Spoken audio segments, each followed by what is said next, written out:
आज सुबह से धीमे धीमे बारिश हो रही थी। इस वजह से कोई भी अपने काम धंधे पर नहीं जा पाता।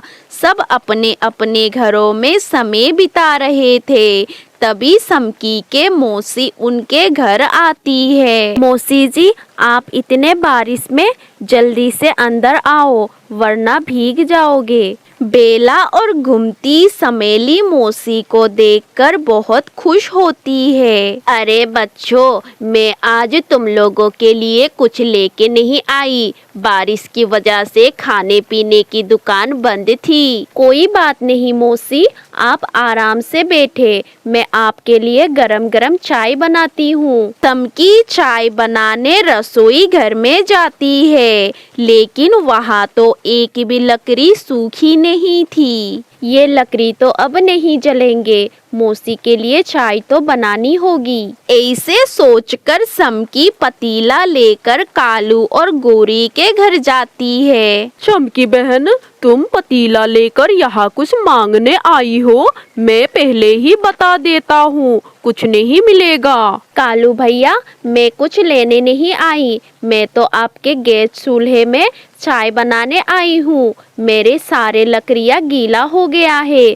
समेली मौसी मेरे घर आई है। अरे, तुम्हारा लकड़ी गीला है तो हम भला अपना गैस क्यों फूकने दे? अब जाओ यहाँ से, हम नहीं बनाने देंगे तुम्हें चाय। चुप कर जाओ कालू, ऐसे मना नहीं करते। किसी के घर रिश्तेदार आते हैं तब तो बिल्कुल भी नहीं। चमकी बहन, आप आराम से चाय रोटी सब्जी सब बनाकर अपने मौसी को खिलाए। गोरी बहन, आपने तो मेरी सारी मुश्किल ही खत्म कर दी। आप बहुत अच्छी हो। चमकी बहन, अब तुम चाय बना ही लो, चमेली मौसी को भूख लगी होगी। चमकी चाय का पतीला गैस पर चढ़ा देती है। कालू तो हैरान था कि गोरी आखिर समकी बहन को मना क्यों नहीं कर रही। गोरी, आप पड़ोसियों पर इतने मेहरबान कब से होने लगी? ओए कालू, मैं पहले ही समझा देती हूँ।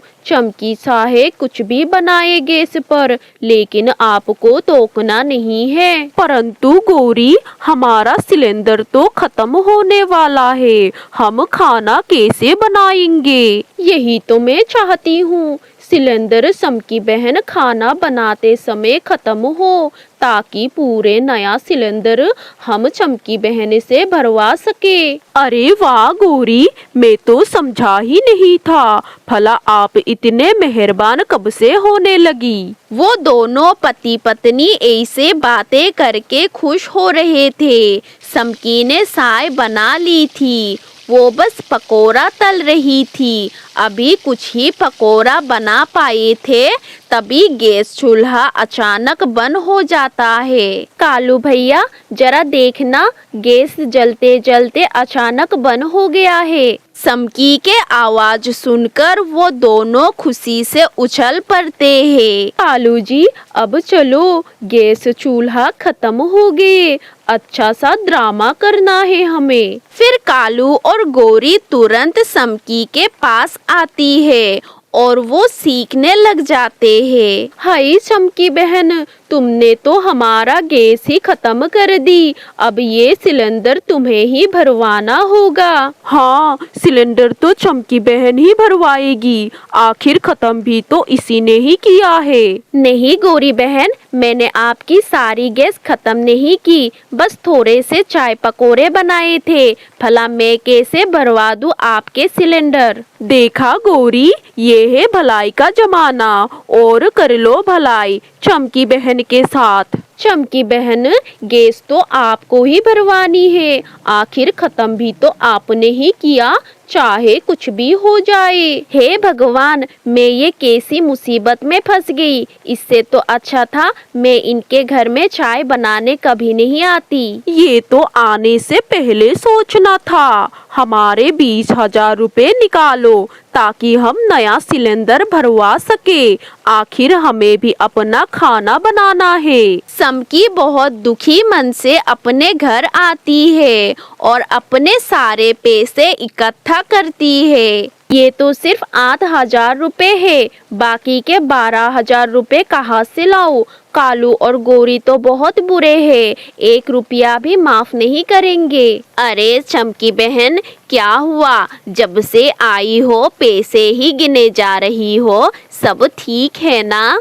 समकी रोते हुए समेली मौसी को सारी बात बता देती है। चमकी, आपको 20,000 रुपए नहीं देना चाहिए। मैं तो कहती हूँ ये मामला बड़े बूढ़े बुजुर्गों के पास जाना चाहिए। फिर जैसे ही बारिश बंद होती है, समकी सरपंच के पास जाती है और उन्हें कालू और गोरी के सारी बात बता देती है। कालू, गोरी, मैंने सुना है आप एक दिन के गैस का चमकी बहन से पूरे 20,000 मांग रहे हो। अब आप में से किसी के घर भी गैस चूल्हा नहीं है जो गैस की कीमत पता चले।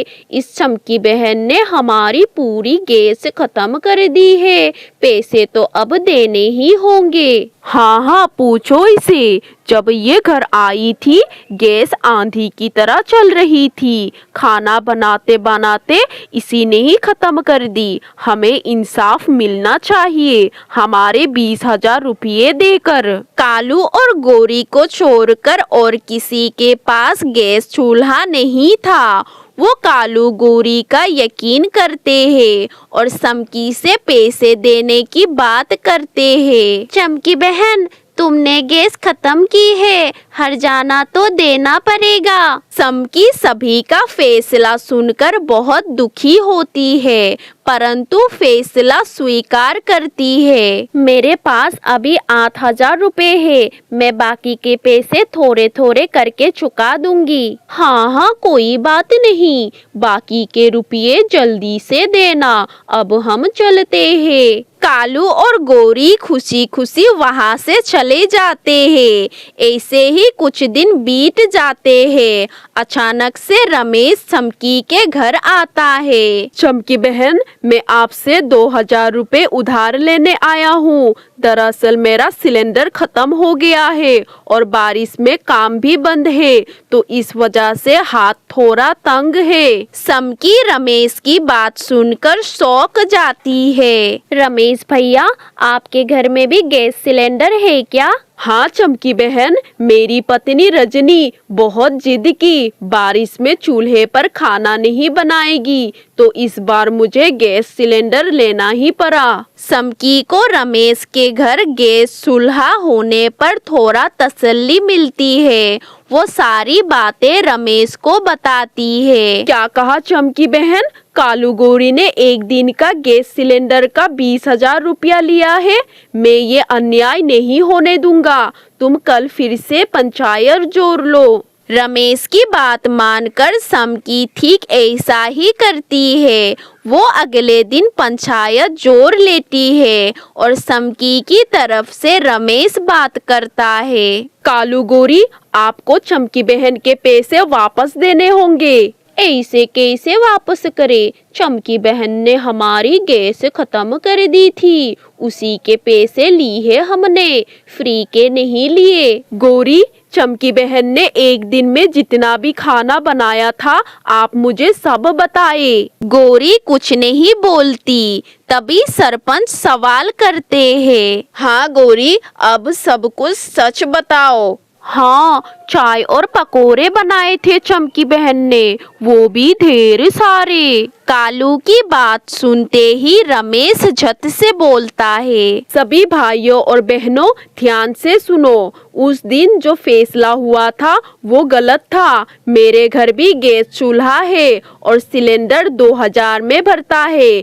ना कि 20,000 रुपये में। और इतना सा खाना बनाने में सारा सिलेंडर कभी भी खत्म नहीं होता। जितना जितना खाना आपके घर चमकी बहन ने बनाया था उतना खाना आप मेरे घर बनवा ले और चमकी बहन के रुपये वापस करे। अरे ये तो गड़बड़ हो गई, रमेश पैसे दिलवा के ही मानेंगे। अब भलाई इसी में ही है कि अब पैसा चुपचाप चमकी बहन को दे दे। उन दोनों को बहुत शर्म आते हैं। वो चुपचाप चमकी बहन के पैसा वापस करते हैं। ये लो चमकी बहन, आपके पैसे, आगे से कभी भी हमारे घर चाय बनाने मत आ जाना। क्यों नहीं गौरी बहन, इतने पैसे में तो चमकी बहन खुद के गैस चूल्हे खरीद लेंगे, आपके घर में चाय बनाने की क्या जरूरत। ऐसे कहकर सभी लोग हंसने लग जाते हैं।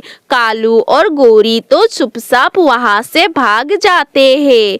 चमकी अपने रुपया वापस पाकर बहुत खुश होती है।